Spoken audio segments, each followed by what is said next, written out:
Hello friends, welcome to Quality Education Online. Today we will discuss about difference between DNA and RNA. दोस्तों आज अपने इस lecture में DNA और RNA के बीच में डिफरेंस देखेंगे। सबसे पहले मैंने ये टेबल बना रखी है जिसमें सबसे पहले लिखा है बेसिस, यानी कि किस आधार पर किस बेसिस पे अपन DNA व RNA के मध्य डिफरेंस करेंगे, फिर अपन DNA फिर RNA। तो सबसे पहला पॉइंट है अपना वो है स्टैंडर्ड। अपन डीएनए में स्टैंडर्ड देखें तो वो है डबल स्टैंडर्ड डीएनए होता है और आरएनए होता है वो सिंगल स्टैंडर्ड। यह डबल स्टैंडर्ड का मतलब क्या है? तो दोस्तों आपने डीएनए की स्ट्रक्चर देखी होगी कि डीएनए की स्ट्रक्चर कुछ ऐसी होती है।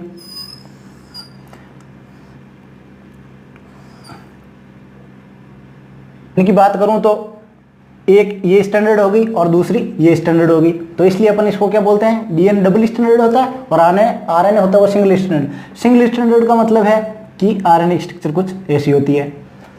अब अपन सेकंड पॉइंट देखें तो वो है डीएनए मतलब बेसिस है वो है स्ट्रक्चर। तो डीएनए की स्ट्रक्चर है वो anti parallel helix, anti parallel helix, और आरएनए की है वो है हेयर पिन और या फिर लूप लाइक। तो दोस्तों एंटी पैरेलल हेलिक्स का मतलब क्या है? आपको पता होगा कि हेलिक्स का मतलब आप देख सकते हैं कि जैसे स्प्रिंग होती है उसी टाइप की। एंटी पैरेलल का मतलब क्या है? तो अपन अभी देखा है कि डबल स्टैंडर्ड होती है, इसमें देखा है अपने डीएनए स्ट्रक्चर, तो कुछ ऐसी डीएनए की स्ट्रक्चर होगी। यही यहाँ से मिला हुआ नहीं होता है, ये तो 2D में है, अगर 3D में अपन देखें तो ये मिला हुआ नहीं होता है, ऐसे होता है हेलिक्स फॉर्म होता है, यानी कि स्प्रिंग फॉर्म होता है। अब यहाँ समझते हैं अपन एंटी पैरेलल। एंटी यानी ऑपोजिट हो गया, पैरेलल यानी जुड़े हुए नहीं है, पैरेलल यानी समांतर। तो एंटी पैरेलल यानी कि अगर ये साइड डीएनए की 5 डैश है तो ये 100% 3 डैश होगी, अगर ये 5 डैश है तो ये होगी 3 डैश और ये होगी 5 डैश, यानी कि एंटी पैरेलल चल रही है। एंटी 5 डैश 3 डैश, यहाँ 3 डैश 5 डैश, और पैरेलल का मतलब हुआ समांतर यानी अलग अलग, और हेलिक्स का मतलब हुआ स्प्रिंग लाइक। आई होप आप समझ गए होंगे। अब अगर अपन आरएनए की देखें तो इसकी होती है हेयर पिन लाइक या फिर लूप लाइक, यानी कि अपन इसकी डायग्राम को ऐसे देख सकते हैं कि कुछ ऐसी होती है, ये लूप लाइक हो गई। अब अपन देखते हैं इसमें डीएनए और आरएनए में कौन कौन से शुगर प्रेजेंट होते हैं।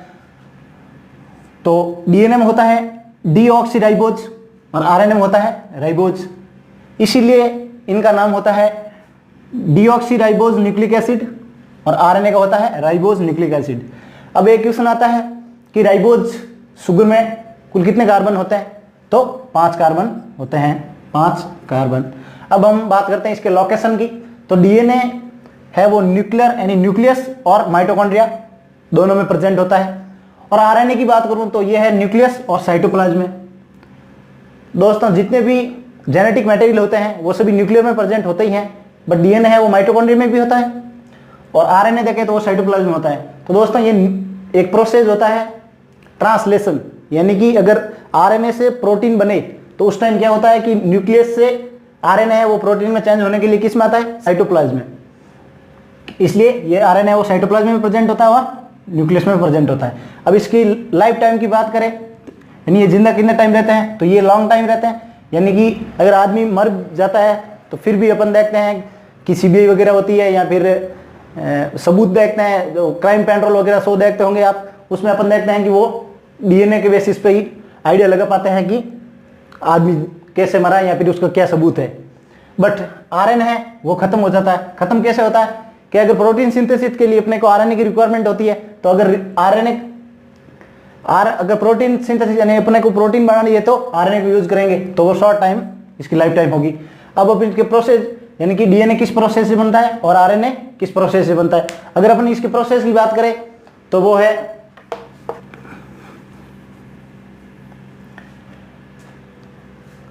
डीएनए से आरएनए और आरएनए से प्रोटीन। ये एक सेंट्रल डोगोमा थ्योरीज है जिसको वैज्ञानिक क्रिक ने साइंटिस्ट क्रिक ने दी है। वो कुछ इस प्रकार है कि डीएनए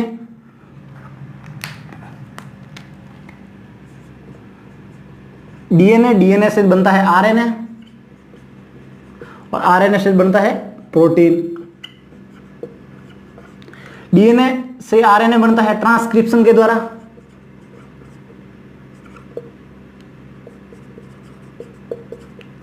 और आरएनए से प्रोटीन बनती है ट्रांसलेशन के द्वारा। दोस्तों अगर इसको याद रखे तो मान लो कि एक दुबला पतला आदमी है तो उसको अपन बोलेंगे कि तू प्रोटीन ले, क्योंकि तू लंबा है, लंगड़ा है, तो अपन तो प्रोटीन ले। तो प्रोटीन किससे बनती है? ट्रांसलेशन। आई होप आप समझ गए होंगे। ये है एक सेंट्रल डोग्मा, इसके बारे में अपन अगली क्लास में डिस्कस करेंगे। अब अपन देखे टाइप्स की। तो डीएनए दो टाइप्स के होते हैं, एक न्यूक्लियर डीएनए होता है, एक माइटोकॉन्ड्रियल डीएनए, क्योंकि ये न्यूक्लियस और माइटोकॉन्ड्रियम दोनों में पाया जाता है। अब अपन आरएनए की बात करें तो एक होता है एमआरएनए, एक होता है टीआरएनए, एक आरआरएनए, एक होता है एमआईआरएनए। इन सब आरएनए टाइप्स के बारे में अपन आगे और क्लास लेके आएंगे, उसमें डिस्कस करेंगे। आई होप आप समझे होंगे कि डीएनए और आरएनए के बीच में क्या डिफरेंस होता है।